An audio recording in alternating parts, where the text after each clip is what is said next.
Chaque commentaire est identifié par un logo représentant un écouteur accompagné d'un numéro.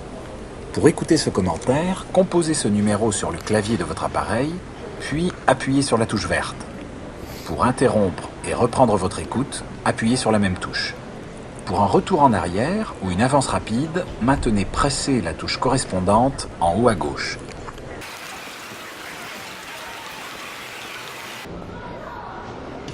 Bonjour et bienvenue au Musée national d'art moderne. Ce musée détient une collection très importante de plus de 60 000 œuvres, la première en Europe, qui permet de rencontrer tous les courants de l'art du XXe siècle et XXIe siècle. Cette collection se compose de chefs-d'œuvre réalisés par des artistes majeurs, tels Picasso, Delaunay, Kandinsky ou Brancusi. Elle est aussi une collection pluridisciplinaire, c'est-à-dire une collection où de nombreux domaines sont représentés. Non seulement la peinture et la sculpture, mais aussi la photographie, le cinéma, les nouveaux médias, l'architecture ou le design.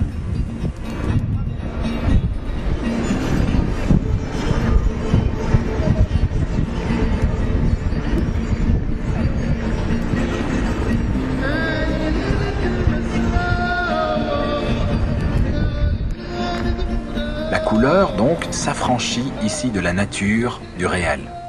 Le peintre met en jeu ce qu'il nomme une nouvelle conception de la lumière, une négation de l'ombre. Les troncs d'arbres rouges découpent le paysage en bandes verticales et structurent le tableau. La couleur est intense. Cependant, il ne s'agit plus du vermillon qui envahissait la surface des toiles réalisées peu avant. En effet, ici, les tons bleus outre-mer dominent. À partir de 1908, la touche deviendra plus calme et les couleurs plus sombres.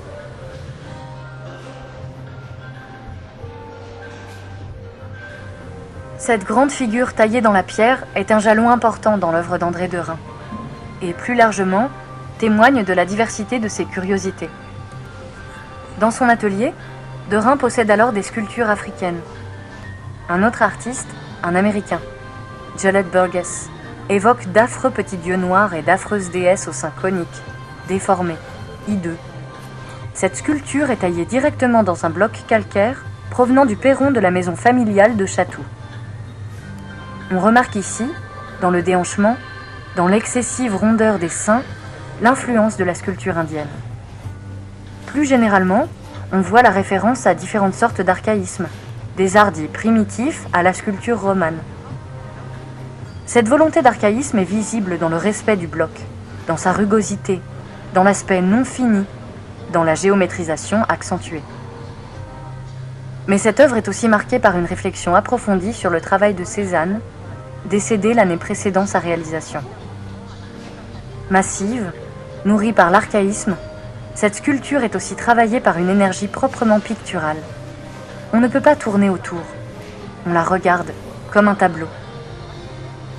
Pour en savoir plus sur le primitivisme, appuyez sur la touche bleue.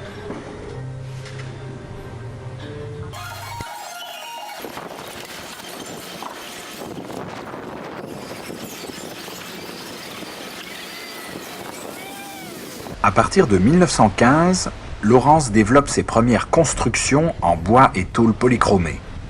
Il ne taille pas dans la masse, ne moule pas comme cela se faisait dans la sculpture classique.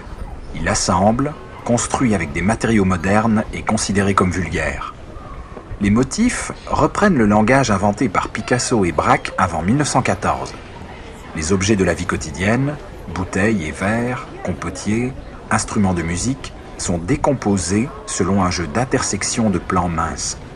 D'un seul regard, nous pouvons voir à la fois l'avant, l'arrière, l'intérieur et l'extérieur. Nous avons ici affaire à une nature morte, mais à une nature morte en volume. Et ce volume ne s'impose pas à l'espace, mais joue avec lui.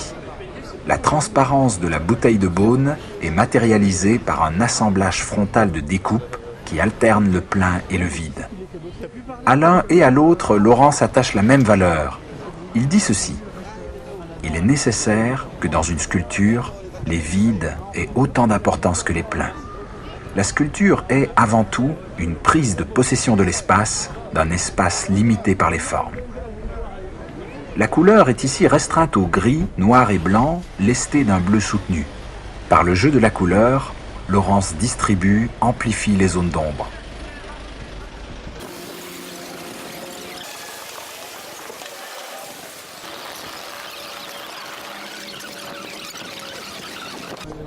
Ici, le poète Philippe Soupeau, intérieur, concentré, méditatif. Avec André Breton, il est le fondateur du groupe surréaliste.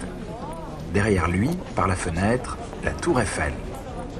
On trouve là un concentré des thèmes chers à Robert Delaunay, ville, fenêtre, poésie. La Tour Eiffel, il l'a souvent peinte dans ses tableaux cubistes. Pour lui, comme pour beaucoup, elle est le symbole du monde moderne qu'il ne cesse de célébrer dans ses tableaux. Elle est ici traitée de manière cubiste, tons ocre et gris, décomposition de l'objet en de multiples plans et points de vue. La composition, allégée par une texture fluide et translucide, est déstabilisée par des axes brisés et biseautés. Elle est soutenue par la figure méditative du poète. De retour à Paris après leur exil portugais, Sonia et Robert Delaunay ouvrent un salon intellectuel, boulevard Malesherbes. Là, ils accueillent la fine fleur de l'avant-garde russe et des mouvements dada et surréalistes. Ainsi, Tzara, Breton, Aragon et bien sûr Soupeau. Tous poseront pour le peintre. En 1920, le poète adresse au peintre un exemplaire de l'édition originale de son poème « Rose des vents ». Elle est ainsi dédicacée. À Robert Delaunay, qui connaît la Tour Eiffel comme sa poche, comme je connais la Grande Roue. Et c'est peut-être cette dédicace qui a suscité ce portrait. Dans ses souvenirs, Soupeau évoque sa mauvaise humeur pendant les séances de pause. Il alla même jusqu'à refuser de se reconnaître dans ce tableau. Ce qui explique sans doute la présence de l'inscription en bas à gauche, le poète Philippe Soupeau.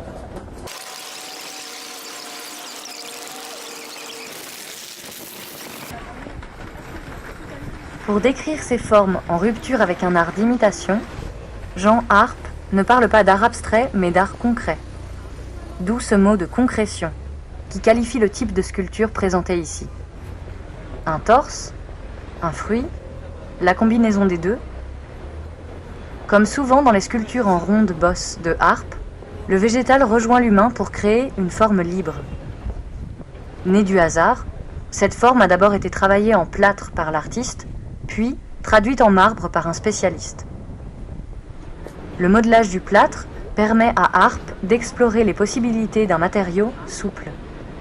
Il s'agit pour lui de transposer ce qui vient du rêve, de l'inconscient, et de laisser place au hasard, mais aussi à la nature. Car, pour Arp, la nature est un modèle de production plutôt qu'un modèle de reproduction. À savoir, il ne faut pas représenter la nature, mais s'inspirer d'elle, de la manière dont elle crée.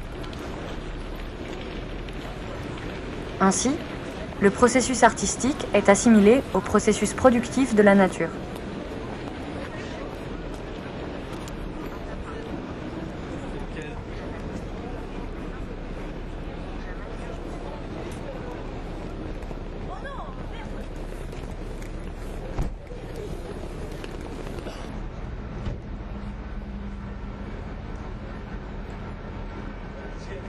Calder passe alors de la figuration à l'abstraction.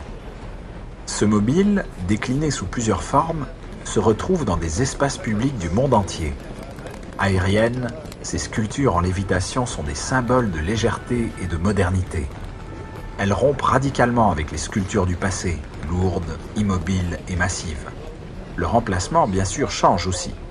Lorsque vous regardez ce mobile, au-dessus de votre tête, vous êtes obligé de lever les yeux, de regarder en l'air.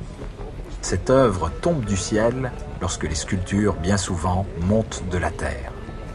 Gracieux et léger, coloré et ludique, il est sujet au moindre souffle de vent, il s'anime au moindre courant d'air. Les ombres se mettent alors à danser sur les murs. Ces ombres deviennent partie intégrante de l'œuvre. Elles sont l'extension du mobile et envahissent les simèses voisines. Certains ont ainsi qualifié l'œuvre de Calder de dessin dans l'espace. Vous avez devant vous à la fois des formes réelles, lorsque rien ne vient perturber ou agiter le mobile, et des volumes potentiels lorsque celui-ci se met en mouvement. L'air devient partie intégrante de l'œuvre. Pourtant, derrière l'apparente simplicité du mobile, rien n'est laissé au hasard. Chaque pièce est assemblée avec minutie, la composition ne peut tenir que par un savant ajustement des poids et des forces contraires. Les formes en tôle colorée sont placées judicieusement, elles contrastent avec la légèreté des fils de fer, avec leur apparente fragilité.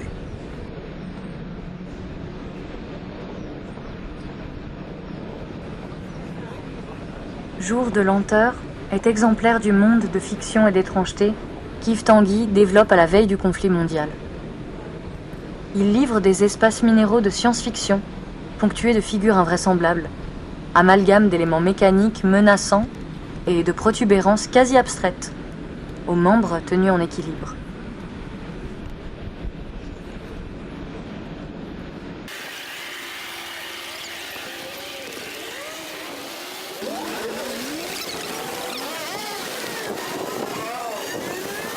Après la Seconde Guerre mondiale, Giacometti affirme un nouveau style, de longues, de grandes figures filiformes.